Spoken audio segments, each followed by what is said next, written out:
Welcome to the Beacon Podcast. Debra, Jayne East, and Ari Kopel are voices in the wilderness for positive change and a better future. Thank you for listening. And now, here are your hosts. Hello, everybody. This is Debra, Jayne East from the Beacon Podcast, and we're broadcasting from North Carolina. And my host, Ari Kopel, is here to share her wealth of information on. Well, I found out she knows every topic under the sun. Thank God. I Ari, how? don't. Well, thank God you do because some things I'm totally clueless about, and I think that we're a good team. So, first of all, I want to ask you: has it been cold enough for you? It's been very cold. It's been single digits over here. I'm in Tennessee, by the way. So, yeah, it's been a whole week of being indoors. I've just about had it. I know you've had lots of ice storms and a Mm-hmm. lot of bad weather, Yep. right in there. But today I'm glad to have rain and it's around 51 degrees. So, like, Same here. wow, heat Yeah. wave. We'll But take it. yes, we sure will. The topic for today's show is something that's very important to me, and that somehow is just like people started reaching out to me and it was like, God said, you better help people deal with this because I helped you. So if I had a title for our show today, it would probably be Hope in the Darkness, Navigating the Waters of Depression. First of all, Ari and I both encourage you to follow your own doctor's recommendations. This show is for information, for educational purposes, and we're here to give you that information at the end of the show for help. The first thing that inspired me for this topic is how at the first of the year, Ari, everybody is making new commitments to lose weight or to find their niche or, Mm-hmm. to change their life. I Yep. mean, we see that anyway, almost on an everyday basis in social media. And have you ever saw someone on Facebook or someplace that is depressed and they don't just come out and say, "Hey, I'm going to kill myself," but they have innuendos Oh like, yeah. "I All want the to time. end it all." Mm-hmm. Isn't that just a helpless feeling It's because horrible. some of these people you don't know, some Exactly. Yeah. some of them you do, but you just want to do something to help them. And I had that happen to me. I had a man, surprisingly, reach out to me with what he was going through, and I had saw on his timeline that he was depressed, and so one of the things that struck me in the first few sentences was he was so genuine, and he said, "I've been dealing with depression. I decided I needed to get out there and stop isolating myself and talk with people." He realized that he had been isolating himself. Mm-hmm. And I don't know if someone gave him this advice or he thought of it of his own, but he was reaching out in a big way, talking with people. What he found out is he's not by himself. That's right. There's many other people out there dealing with that. So I know that men and women handle depression differently. And I also notice that people confuse mental issues that they have with depression.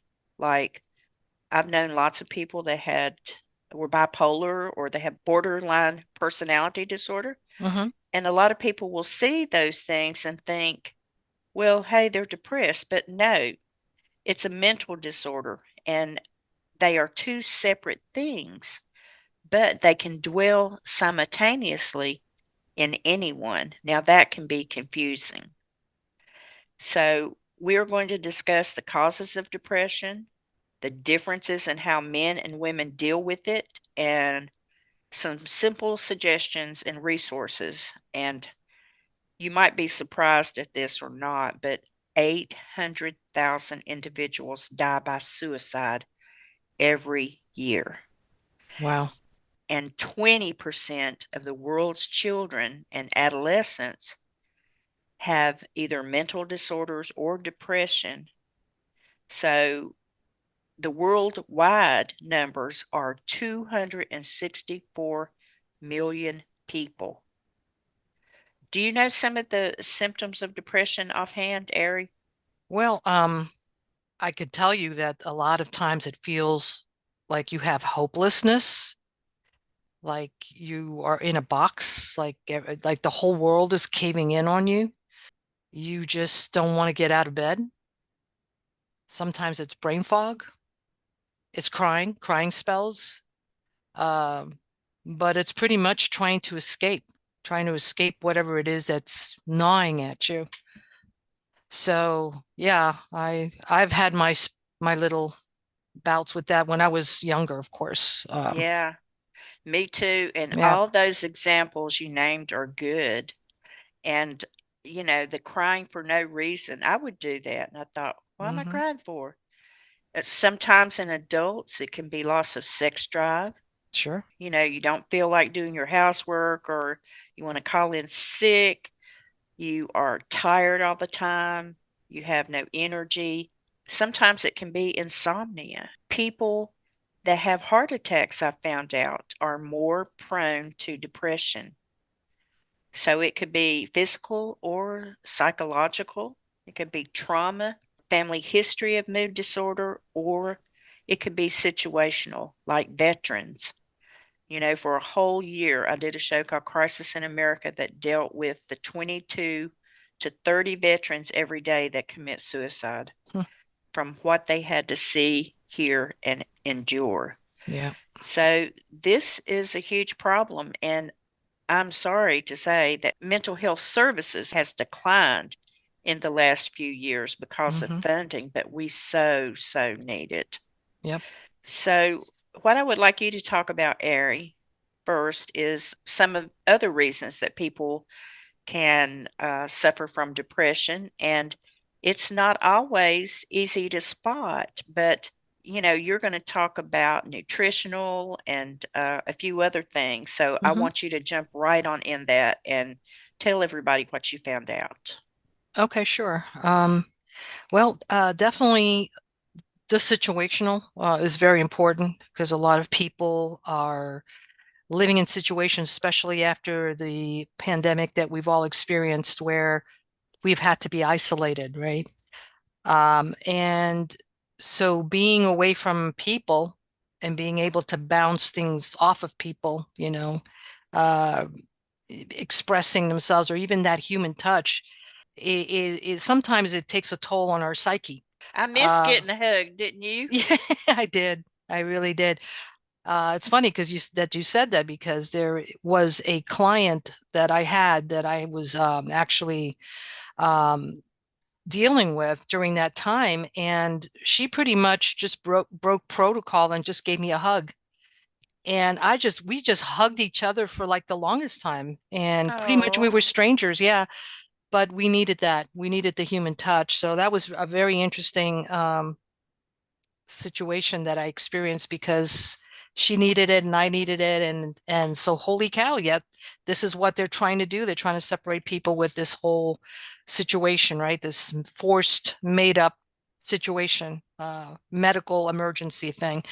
But it's that feeling of being, you have to be indoors. So being indoors consistently, like I just went through that this whole week, right? Being indoors because of mm-hmm. the climate and the weather and the whole thing. I really couldn't be outdoors. So that in itself creates this sadness and you feel isolated and separate from everything. Then you're dealing with synthetic lighting and all that. So uh, the antithesis to that, or the basically the solution, obviously would be to get outdoors more, right? A lot of Right. people are loners and they just want to be indoors, but in reality, if you start feeling that type of loneliness and depression and that feeling of hopelessness, get out, walk, get some air, get some sunshine. Another reason that people will also have, depression, and these are just basically triggers that I'm talking about, but medications, believe it or not, high blood pressure medications. Did you know that? Deb, that high blood medications like atenolol, carvedilol, Lopressor, or whatever it's pronounced, uh, those type of medications will also trigger the symptoms of depression. Oh, Um, no. yeah, you also have central nervous system depressants that are used to treat anxiety and insomnia, for example, and even as muscle relaxers, right? For example, Xanax. I don't know if I'm pronouncing some of these correctly, but Clonopin, Librium, Valium, Dalmane, Ativan, Halcyon. I'm just giving some names to see if anybody is using any of these, and if you have also experienced depression, these can create that. They can trigger the depression. Opioids can do that as well. And I really suggest people to go on, for example, webmd.com and search the list. I'll also provide you the link to that list as well, because it's a huge amount of medications that will also trigger depression. And then a lot of people could be lacking on, specific type of supplements.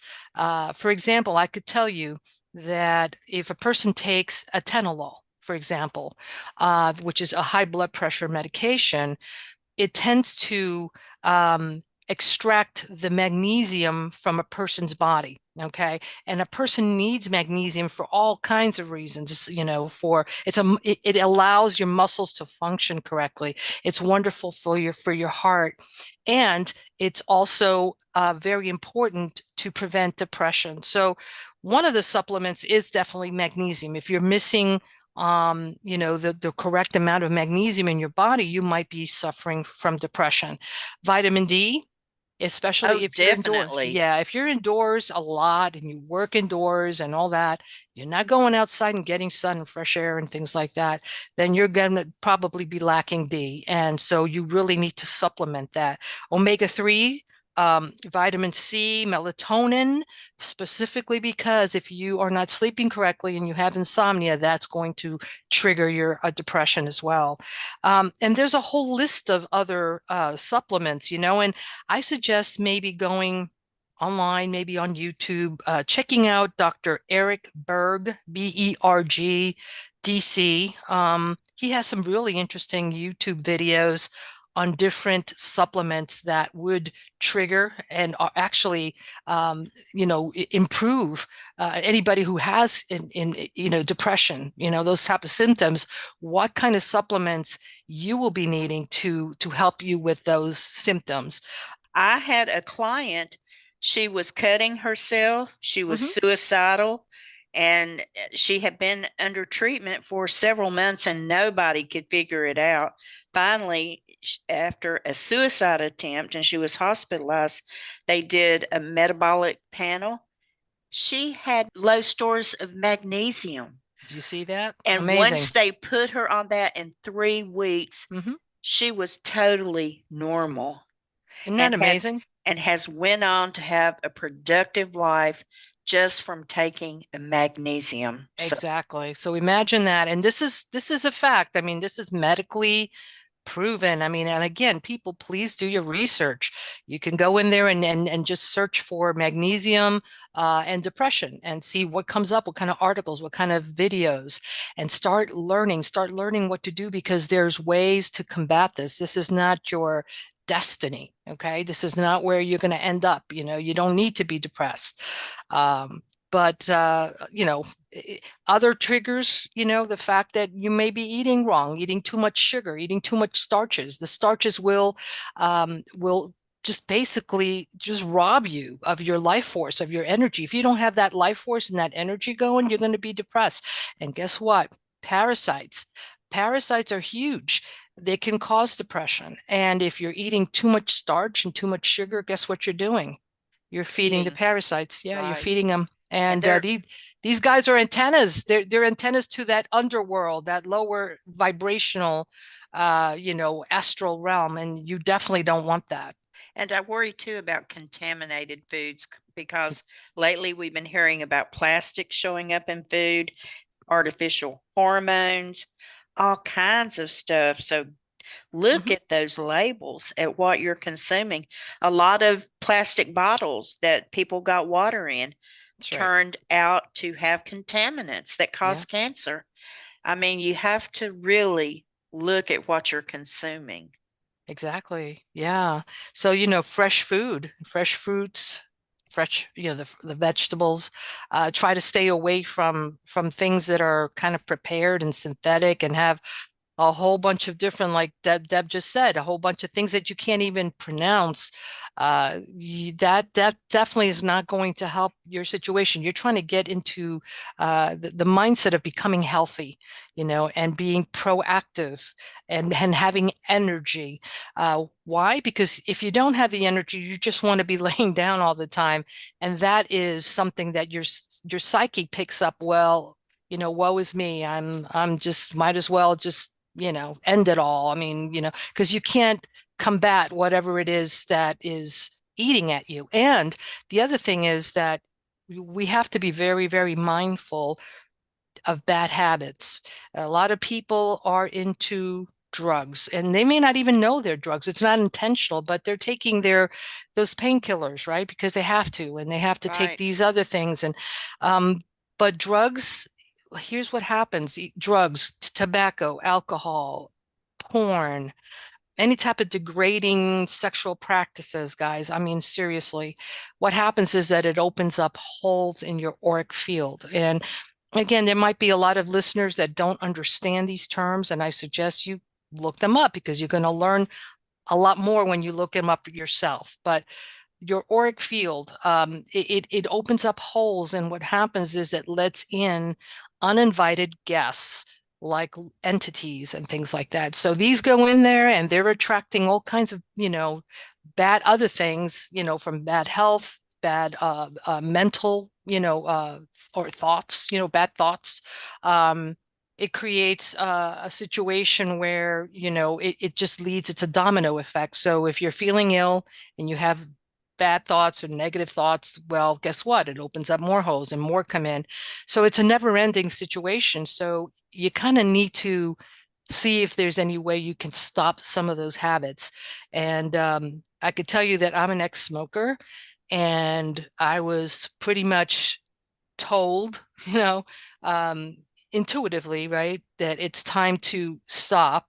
And I had to go to someone who healed me to pretty much seal the holes that I had, because it becomes an attraction, a magnet for entity or possession. Wow. I'll have to agree with you 100%. And back to the drugs and stuff, a lot of people self-medicate. They will drink, they will take drugs, and you and I have discussed this. As women, we're more apt to go get a couple of pints of Rocky Road or strawberry Right. cheesecake, ice True. cream, and eat and do things like that. And what does all this do? It makes us unhealthy, it makes us gain weight, and it makes us more depressed. And Exactly. one thing, one of the leading drugs that are abused in America is meth. Meth is a deadly drug. Why? Because it depletes your dopamine. People that are longtime addicts of methamphetamines, the more they use it, the more their brain is depleted of dopamine. So, what happens? They get so down and depressed when they go without it, even for a few days. They get suicidal, they get angry, they get violent, and they have to have another fix. So it's a repetitive cycle. I knew someone that had an addiction, and I thought, why are they suppressed all the time? Just want to talk about suicide and what a failure they are. It was because I didn't know that they were using that drug. And when I found out, I thought, God, they've been on this guinea pig wheel, where you go round and round. And there's no easy solution. You've got to get professional help because going off of these drugs can cause you to have strokes, to have all kinds of physical issues. It can damage your brain. So yes, you've got to really watch what you consume. And Mm-hmm. one other thing, when we're talking about environmental stuff, I just thought about something. Monsanto, all of the pesticides, the bees were the first one to tell us something was wrong. You remember when they started saying bee colonies were dying off? Mm-hmm. It's because of the contaminated crops. Yeah, So that's something that we can look for. If you see insects and stuff that, their livelihood depends on pollinating these crops, and you see huge die offs or birds, I mean, that's another thing. There's been large bird populations that have just like, you look in small towns and they'll say, all these birds just fell from the sky. sure. Yeah, I mean, is it 5G? I mean, what is it? So there are clues all around us with the environmental stuff. So all of that can add to depression. And it's things that we wouldn't commonly think to look at, is it? no, no, because a lot of it is environmental now, right? We have our beautiful, wonderful, and I'm being very sarcastic, governments, around the world that are creating all kinds of situations for people. And, it's affecting their health, their mental state, their emotions. A lot of times, even with fluoride, for example, in the water, Oh, good that's one, good one. calcifying our pituitary gland, which is, our ability to, I'm sorry, not pituitary, I meant pineal, our pineal gland, that is our connection to our God, right? Our God source. Yeah. And it's So, a neurotoxin, and they used to put it in our water supply. mhm, yeah.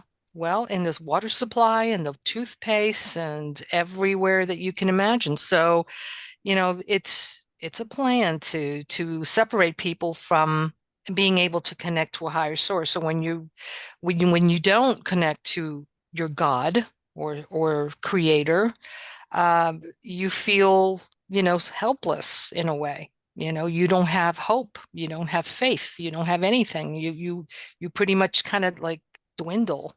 And so that's kind of very sad, because you think that you're fighting this huge monster, whatever that monster may be for you, you're fighting it by yourself. You have no, divine source that's going to hopefully pull you out at some point.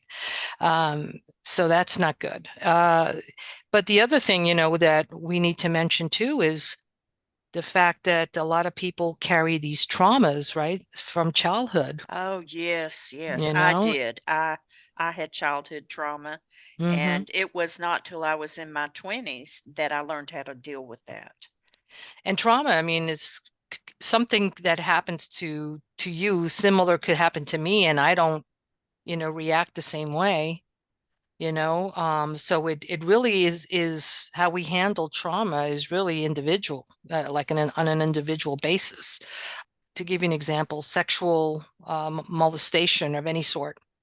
If it would have happened to me, I would have probably handled it very differently than a friend of mine who's had that, and she's forgiven the individual. Um, I would have never been able to, in a way. I would have carried that, throughout my life. Right. And that would have probably been eating away at me and gnawing away at me. And, I would have probably conducted myself differently. And so my choices would have been different. So, and each one, like I said, each one of us is a universe, so that we kind of react to situations differently. But at some point in time, let's say that a person had a trauma in life and they were able to handle it, that, during their life, at some point, there might be something that kind of like ignites that, latent memory, and then that creates a depression or some kind of a other situation for them. So people have traumas that are also, genetic. It's just, a family can bring on trauma, within a lineage. um, Groups, cultures bring trauma as well. So we just never know. But depression can be really triggered by so many different things, as we can see now, right? Right. So I yeah. even heard of a story that still I cannot wrap my mind around it. 4 generations of people committed suicide, the males in the family, it was the grandfathers and the fathers and a son. They would commit suicide with a shotgun. And 4 generations of this kind of genetic anomaly, I guess you would say. And so much that like if a grandfather had killed himself, then the son would worry about the same things. Am I going to kill myself? And and then they did. So it was some kind of severe genetic marker, It looks and like a that curse. a curse that Yeah. does exist. Mm-hmm. It does exist, and that's why all of my sisters, we share our issues and problems. We all have thyroid problems. Some of us have AFib, all of these things because they can contribute to being depressed. We have a heart issues, and that's common. So sharing information and learning about the diseases and talking with other people, it helps me so much. I learn more from my sister than I do some medical professionals. Wow. So it's important, not to keep it to yourself and to be Exactly. able to talk to people about it. Exactly. And that's why, keeping, yourself separate from others is really not the best thing to do, even if you don't suffer from depression, right? I mean, it's always good to be able to participate in life, right? And hopefully have that human touch, that human communication. And Facebook is really good, but there I consider them all, even though a lot of times I've actually talked to some of the Facebook friends on the phone. But then there's so many more that I don't. And it's just, one liner, one comment here and there. And it seems to me very synthetic, right? It's like I don't really know who that person is. But, loneliness is really something that will eventually get to you. Because a lot of people say, hey, I'm a loner. Okay, great. I mean, it feels good sometimes to be able to shut the world out and have some time to think, for yourself and just meditate and take some time off, but after a point in time where you're doing this so much, you kind of lose the perspective of, Exactly. who you are and how you fit in the world. So I just think that maybe if a person does feel depressed and they are lonely, and they are depressed because of the loneliness, I suggest that they maybe, join a meetup group of something, maybe a hobby that they like or a Great topic that they idea. like. Yeah, just join a meetup group or gosh, take some classes about something that you want to know, something to perfect something, maybe a skill that you have or that you want to have, Or a eh, hobby. Yeah. or a hobby, or even volunteer. And you'll see people that may be a lot worse off than you. And that kind of puts things into perspective, and makes you see, what, my life isn't so bad after all, is it? Growing up, I always had a sense that I was worthless because that's how my father was very controlling, and I found out later, was bipolar. So I felt worthless even though I was a straight A student. Well, I would make it straight A's and a B, and he'd look at me, wouldn't say anything about the A's, and he'd say, "You better bring that B up next time," in his Exactly right. hateful, stern Mm-hmm. voice. So I felt like I was worthless, and so I dealt with that, for a long time. But one thing that I found very interesting is that women and men handle depression differently. And, we've always taught our boys that, they don't cry. Right. So Yeah. instead of crying, what do? They get angry, they threaten. It is so hard to get a man into counseling. It's like a last resort, Mm-hmm. But men, how do they act if they're in a deep depression? Well, sometimes it will start with arguments. They will take it out on the wife or the sister or the coworker. They'll get very controlling, isolated. One of the things that helped me so much when I went through a major depressive period, was music. There was a group called Creed. Have you heard of Oh them? my goodness, of course. Well, Scott Staff was raised by a very strict, controlling Methodist preacher father. So, of course, when Scott started growing his hair out and started a contemporary alternative band, which was, it wasn't like your typical Christian band, but it had values and things like that. He started writing songs out of his childhood, and one of the songs he wrote that practically freed my soul was called In My Own Prison. And after he turned 18 and he was depressed and started drinking, he was thinking back. He was still in that controlled, isolated prison that he had let his father create for him. You know, don't wear your hair long. Don't do this. You can't be in a rock band. If you're in a rock band, you're going to go to hell. All of these things, because to Scott, being a Christian didn't fit in a mold. It didn't come in a three-piece suit and a tie. Mm-hmm. It didn't come in someone who went to church 3 and 4 times a week. It came in the form of reaching out to thousands of people through his song and his music. And when he wrote In My Own Prison, that clicked with me so much. I thought, man, I am still in that prison my father created. And I would get in the car and I would put that song in there and I'd play it so loud my hair was blowing in the wind.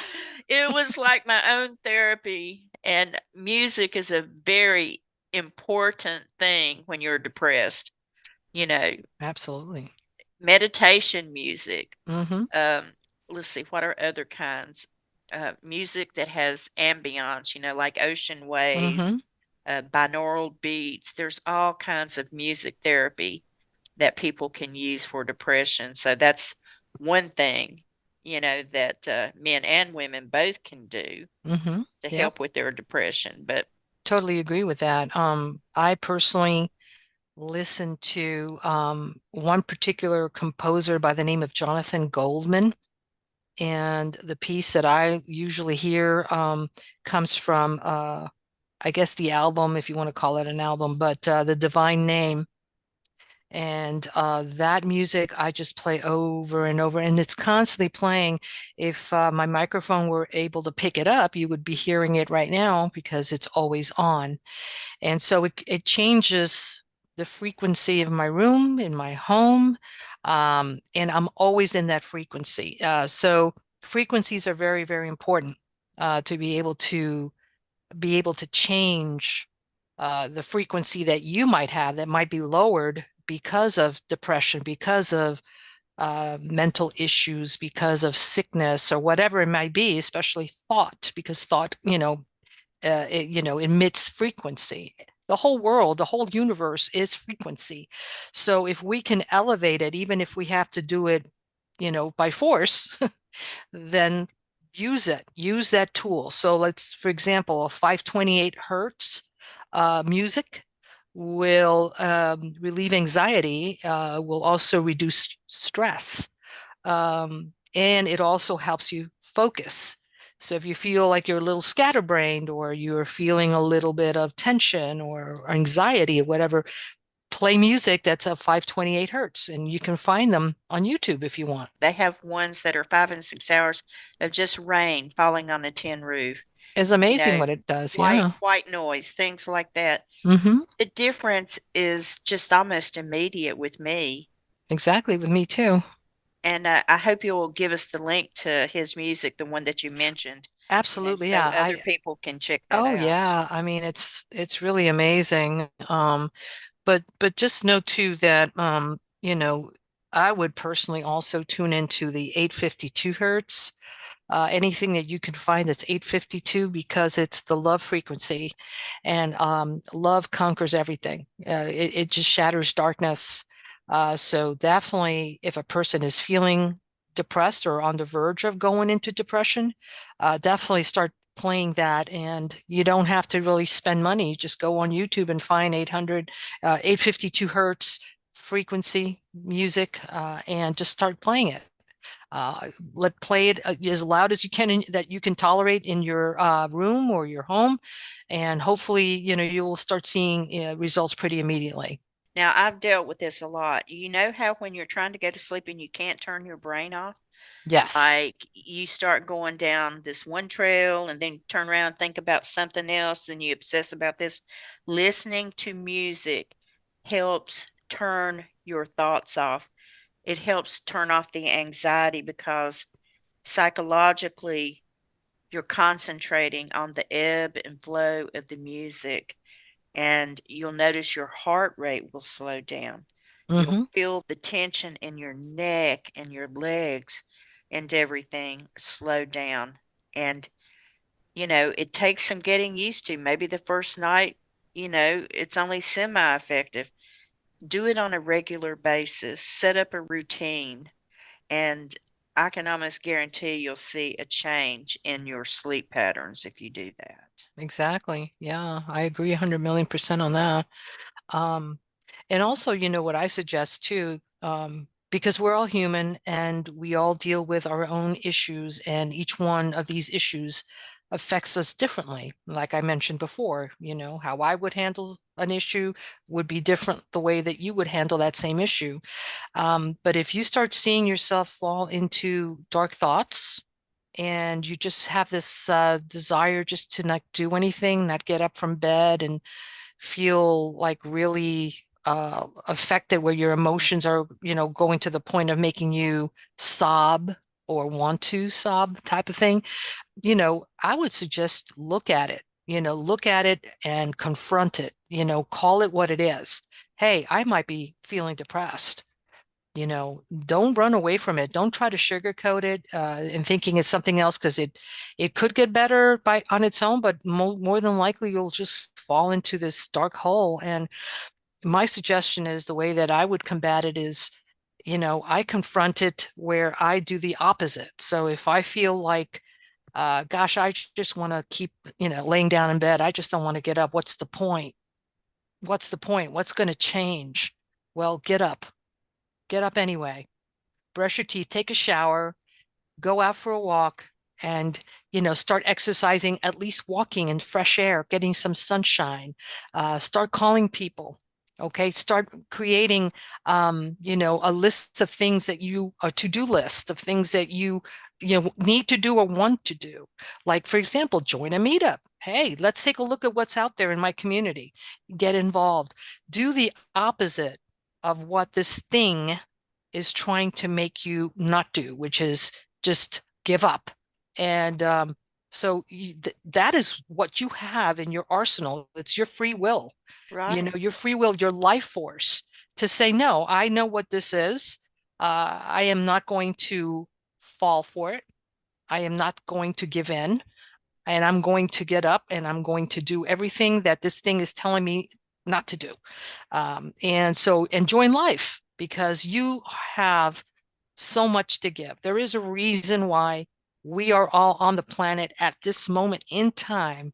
Okay, we are very much needed. You are very much needed. Assuming that you're feeling depressed right now, I'm talking to you. You are very much needed. And I'm sure there are loved ones that may not even know you're suffering from this, and whatever thoughts you might have of possibly ending things, you're going to create suffering for others as well. So remember the reason why you're here, and make sure that you connect to your higher source, which is your creator, your God. And you do that either through music, by calming yourself, by connecting, by praying, by meditating. I personally do a mantra, which is the Kadosh mantra, which is the Kadosh, Kadosh, Kadosh, Adonai Sebayoth. And I say that over and over and over, where it's actually part of my thought process, so it doesn't allow any other negative thoughts to come in. And then, of course, I'm playing the high vibrational music, and I'm eating correctly, and I'm taking the magnesium. I'm doing all the things, drinking water, breathing, right? Your breath is very important. Oxygen is very important. Very. Okay. And sunlight is very important. Get away from that dark, gloomy nest that you might have built to give you some comfort, but in reality, it's keeping you in that doom and gloom It's a attitude. cage. It It's a is. cage. It's a prison. It's a Yep. prison for the mind and the soul. So, yeah, just make sure that you face it. Know what you're dealing with, and don't be afraid to call it what it is. Okay, it's not a taboo word. Depression is. Most people have expressed it, or I didn't mean express it, but I meant have felt it at some point, or have had that feeling of depression at some point in their life. And a lot of people do overcome it. Some people don't. And don't be one of the ones that don't. I'm telling you what you could do to help, break out of it. Well, I'm glad you mentioned the meetups because if you're not familiar with the meetup, you can create your own meetup about any topic to have a discussion. There are meetups about paranormal, books about science, about kayaking or sports. I mean, Gardening, any topic. Yeah, yeah, gardening. anything.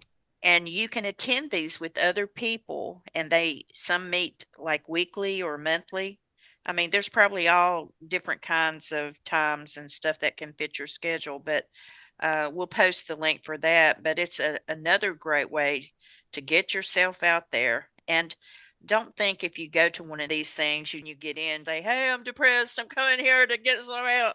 Just observe, just listen, just get used to being around other people because, sometimes that gives me anxiety. When I used to speak at conferences, I'd think, oh my gosh, I don't know all these people, and what if I mess up or make a mistake? And then I thought, well, you know what? They'll know I'm human. We're not meant to be perfect. Right. And so I got better at that as time went along. But I do want to talk about the difference between depression and mental illness because a lot of people get that confused. Now, everybody knows the name Ted Bundy, Jeffrey Dahmer, Charles Manson. Okay. If you studied any of these or watched any of the documentaries, they don't really mention much about the depression. It actually seems like evilness. Even when you look at pictures of Ted Bundy, his eyes look devious, like windows of the soul. Mm-hmm. And when I took training with police officers, with people who had fatal attractions and with the type of people that stalked them, we studied some case scenarios of some of these people. And one of the things that he mentioned is when they do these crimes, when they torture people, murder, they're happy about it. It doesn't depress them. They don't get upset. It's like it fuels them on. I mean, some of them would still be doing it today if they hadn't been stopped.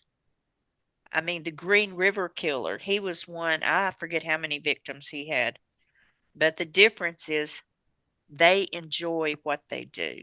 Mm-hmm. Yeah. Some of them were like that from birth.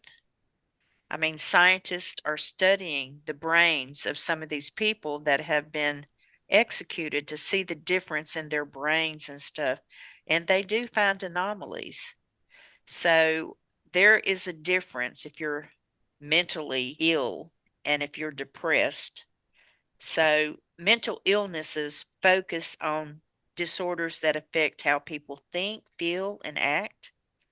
They can impact your day to day life, including your relationships, things that affect your mood. Sometimes men are not impacted by all of the things that women are. Like us women, we have postpartum depression. Mm-hmm. Uh, we also can have seasonal affective disorder. And that goes to what you say about we need sunshine. People can get depressed in the wintertime when they can't get out, in the sun or do things. Many times people will have an eating disorder, okay? But that also is one of those duo things. Usually these persons have poor images of their self. They have issues in childhood where they were affected by something their parents did or by skewed thinking. and they want to punish themselves. They think, I'm not beautiful. They may look at all these skinny models that weigh like 70 pounds, the impression that social media gives to you got to be thin to look gorgeous and to be accepted. And they reflect that back on themselves and say, hey, I need to be thin. And even though they might only weigh 50 pounds, they look in the mirror and their mental illness says they are fat. And, look at Karen Carpenter. She Oh my died. gosh, yeah. She died. And I read that early in her life, she could not get approval from her mother. And she always had zero self worth and always felt that she wasn't good enough. And so I think that probably added, to her anorexia. Hmm.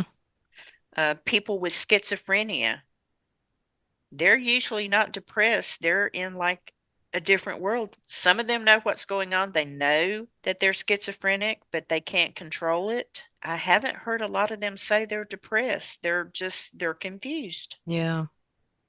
And some people have trauma related disorders like PTSD. Now, that certainly can cause you to be depressed, but it's also an involuntary reaction. And I have suffered from PTSD from being around someone that was violent, so that when I got out of that relationship, anytime I heard a loud noise, I would jump.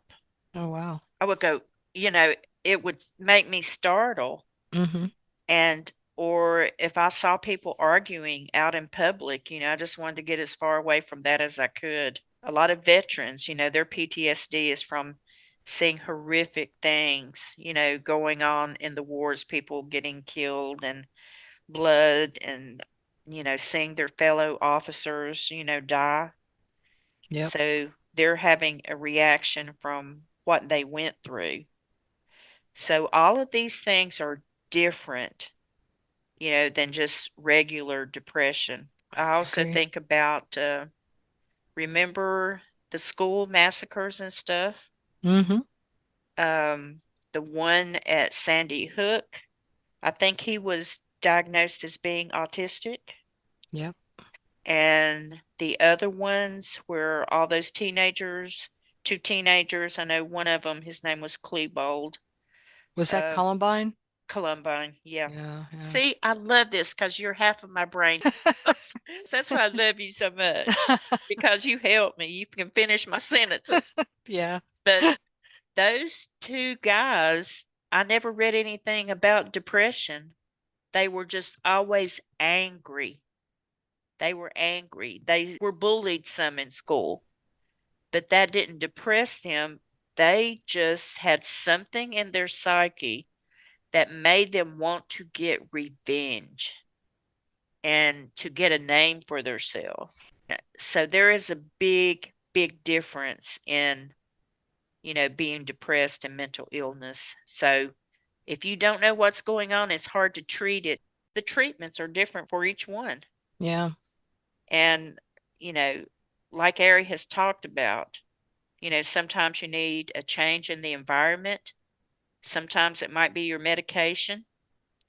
Now, you don't have to always go to psychologists and stuff, that you don't have to go to them, and get like the assembly line treatment for your depression, a big antipsychotic or this and that. Now, sometimes people do, but for the majority, just know there's alternatives like homeopathic stuff. Mm-hmm.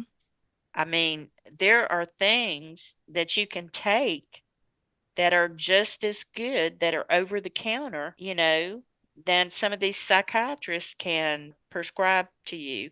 And the side effects are way, way, way much lower, aren't they, Ari?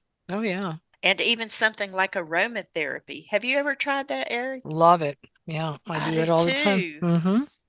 And this is a simple thing, but I just started getting into that. And I love the smell of cedar. Oh, I love that too. It's I wonderful. love it. It Yeah. brings back childhood memories. Mm-hmm. It helps clear my head, all this stuff. Now, I just can't go out and find a cedar tree and sniff it. There are no Why cedar not? trees. I know. There are no cedar trees around here. So the only place I can get it is online. Oh my goodness. When I have a stuffed nose, I love the menthol. I love that. Yep. And lemon verbena. Love it. So Love it. all of these things are natural alternatives. I love aromatherapy.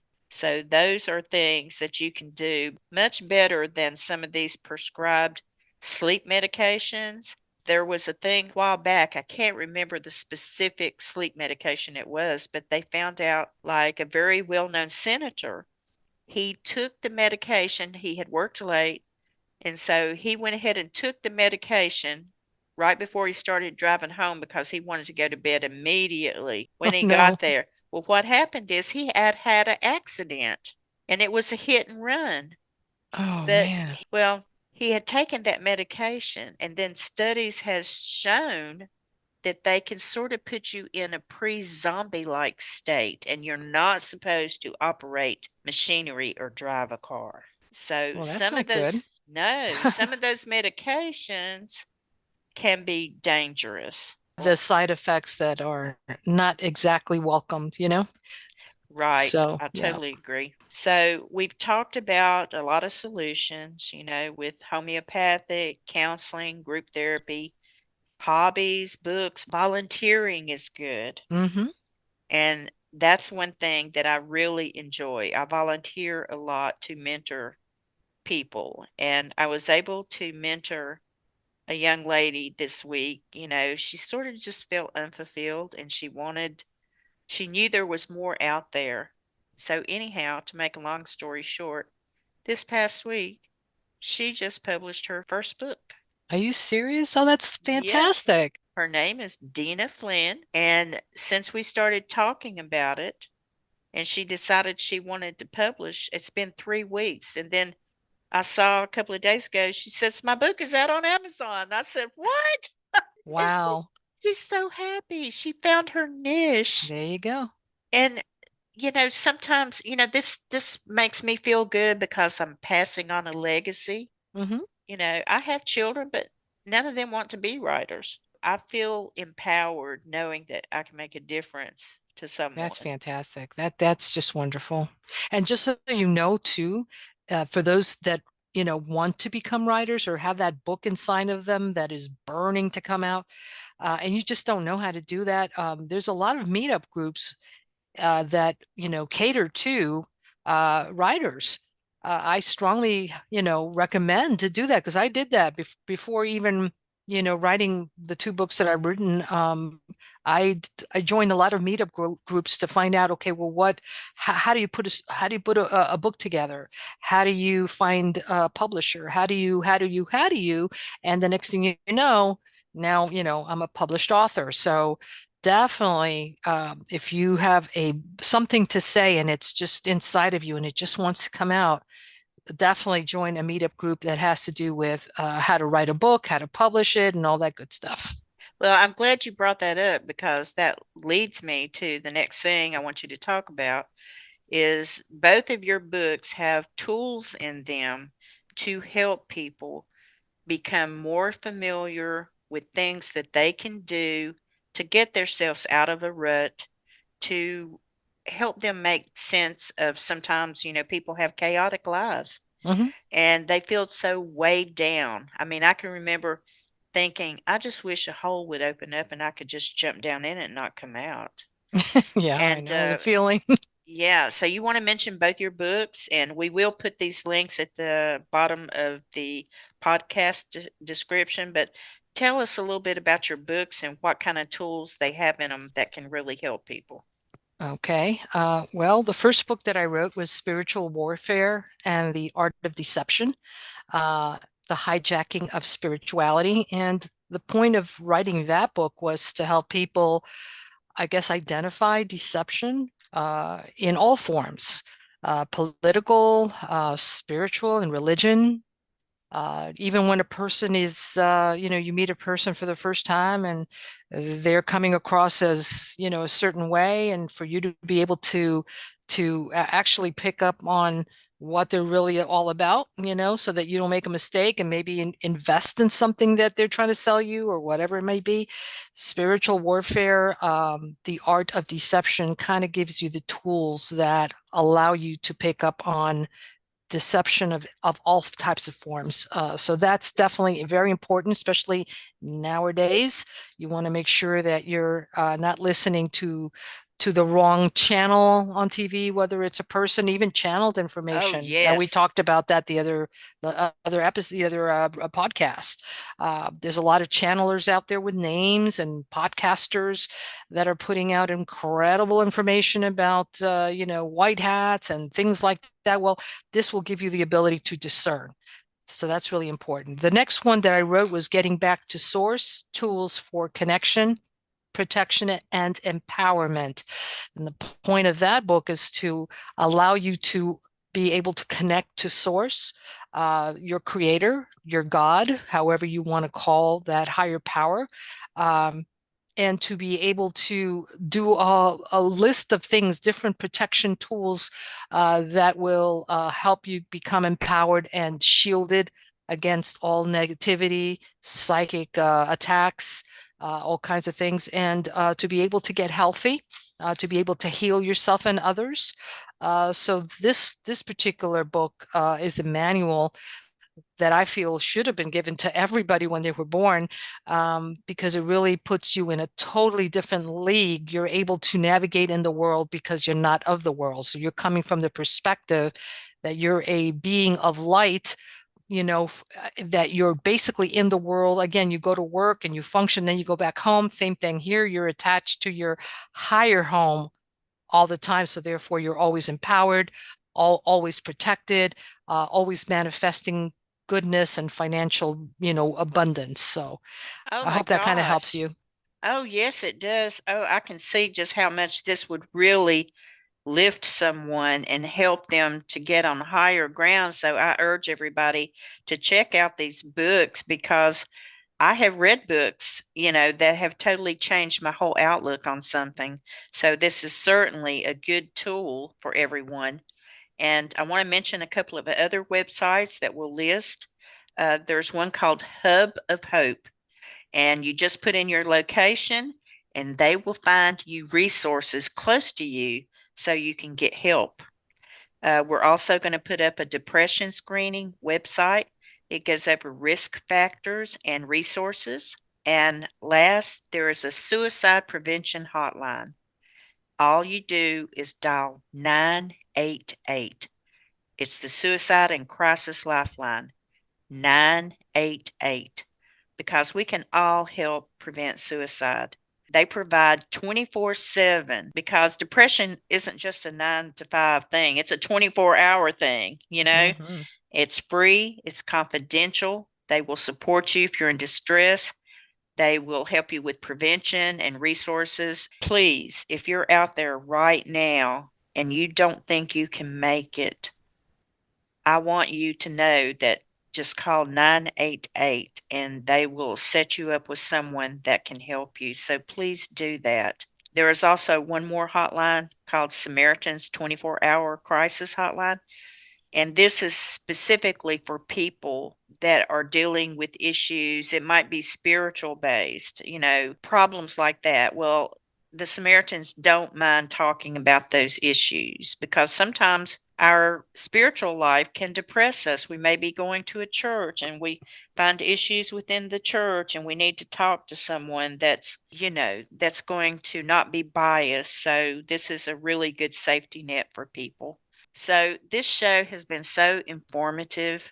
Sometimes we can help with depression by just a phone call, a hug, a meal, a smile. That's Reach right. out and show people they're not alone. Good And point.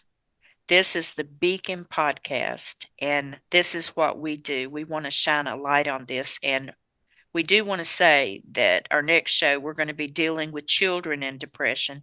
This is so disturbing. Ari and I decided this needs to be an entire show. And recently, in a school that's close to me, there was the suicide of a 14-year-old girl. Mm. I Gosh. can't even imagine. So we're going to be dealing with that. So I hope all you parents will tune in. So thank you, Ari. I just feel complete now that we got this out because it was Thank so you, Deb. important to me, and I appreciate all the hard work you do. Absolutely, same here. I appreciate you very much as well. Thank you for inviting me on the show again. Well, everyone have a great week. This is Debra Jayne East and Ari Kopel. This is the Beacon Podcast. Thank you for tuning in, and we'll see you again in a couple of weeks. Good night. Take care. Bye. Bye.